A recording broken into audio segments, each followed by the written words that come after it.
ನಮಸ್ಕಾರ friends.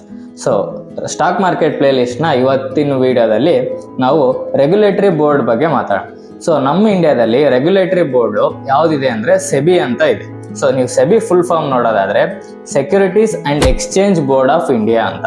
So ಈ ನೀವು ಸ್ಟಾಕ್ ಮಾರ್ಕೆಟಲ್ಲಿ ಮಾಡುವಂಥ ಎಲ್ಲ ಆ್ಯಕ್ಟಿವಿಟೀಸ್ ಲೈಕ್ ಇವಾಗ ಇನ್ವೆಸ್ಟಿಂಗ್ ತಗೋರಿ, ನೆಕ್ಸ್ಟ್ ಟ್ರೇಡಿಂಗ್ ಆಗಿರ್ಬೋದು, ಮ್ಯೂಚುವಲ್ ಫಂಡ್ಸಲ್ಲಿ ಇನ್ವೆಸ್ಟ್ ಮಾಡ್ತೀನಿ ಅನ್ಬೋದು, ನೆಕ್ಸ್ಟ್ ಬಾಂಡ್ಸಲ್ಲಿ ಇನ್ವೆಸ್ಟ್ ಮಾಡ್ತೀನಿ ಆ ಥರ ಇರ್ಬೋದು.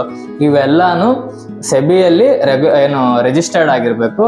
ಎಲ್ಲ ರೆಗ್ಯುಲೇಟು ಸೆಬಿನೇ ಮಾಡುತ್ತೆ.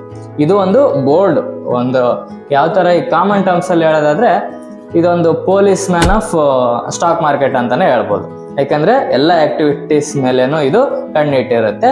ಸೊ ಹಂಗಾಗಿ ಎಲ್ಲ ಸ್ಟಾಕ್ ಮಾರ್ಕೆಟ್ ಆಕ್ಟಿವಿಟೀಸ್ನ ಇದು ಕಂಟ್ರೋಲಲ್ಲಿ ಇಟ್ಟಿರುತ್ತೆ. ಸೊ ನೀವು ನಾಳೆ ಏನಾದರೂ ಇನ್ವೆಸ್ಟಿಂಗ್ ಮಾಡಕ್ ಹೋದ್ರೆ, ಯಾವುದೇ ಒಂದು ಬ್ರೋಕರಲ್ಲಿ ಇನ್ವೆಸ್ಟ್ ಮಾಡಕ್ ಹೋದ್ರೆ ಅದು ಸೆಬಿ ರಿಜಿಸ್ಟರ್ಡ್ ಅಲ್ಲ ಅಂತಂದ್ರೆ ಅದು ಒಂದು ಅನ್ಸೇಫ್ ಅಂತಾನೆ ಹೇಳ್ಬೋದು. ಸೊ ನೀವು ಚೆನ್ನಾಗಿರೋ ಬ್ರೋಕರ್ನ ಚೂಸ್ ಮಾಡ್ಕೊಳ್ಳಿ, ಅದು ಒಂದು ಸೆಬಿ ರಿಜಿಸ್ಟರ್ಡ್ ಆಗಿರೋಂಥ ಬ್ರೋಕರ್ನ ಚೂಸ್ ಮಾಡ್ಕೊಳ್ಳಿ. ಸೊ ಅಲ್ಲಿ ನೀವು ಇನ್ವೆಸ್ಟಿಂಗ್ ಆಗಿರ್ಬೋದು, ಟ್ರೇಡಿಂಗು, ನೆಕ್ಸ್ಟ್ ಮ್ಯೂಚುವಲ್ ಫಂಡ್ಸ್ ಇವೆಲ್ಲ ಅಲ್ಲಿ ಮಾಡ್ಬೋದು.